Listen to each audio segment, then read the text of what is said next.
आपको एक power series दे रखी है जिसका structure A N Z raise to the power N type का है और ये भी बता रखा है कि उसका radius of convergence capital R से डिफाइन किया गया है। तो आपको बताना है कि ये जो सीरीज है कब कन्वर्ज करेगी, जब mod Z less than equals to R होगा। ऑप्शन बी में कहा है जब mod Z less than R होगा। ऑप्शन सी में कहा गया है जब mod Z equals to R होगा और लास्ट ऑप्शन में कहा गया है जब mod Z greater than R होगा।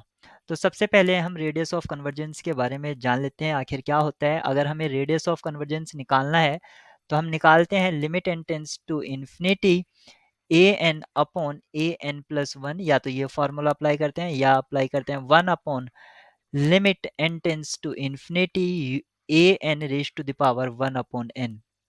इन दोनों ही तरह से हम रेडियस ऑफ कन्वर्जेंस निकाल लेते हैं। और मान लीजिए कि ये जो आर है ये रेडियस ऑफ कन्वर्जेंस है, तो लेस इस आर से वो सभी जेड जो मोड जिनका मोड जेड आर से लेस होगा उसके लिए कन्वर्ज करेगी ही करेगी। लेकिन एक बात आती है इंटरवल ऑफ कन्वर्जेंस और रेडियस ऑफ कन्वर्जेंस।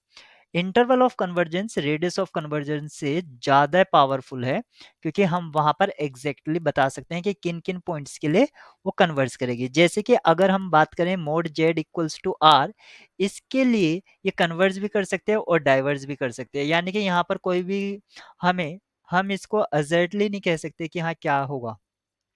ये तो पता है कि ग्रेटर देन आर के लिए वो डाइवर्स करेगी, तो यहाँ पर ऑप्शन बी ट्रू होगा।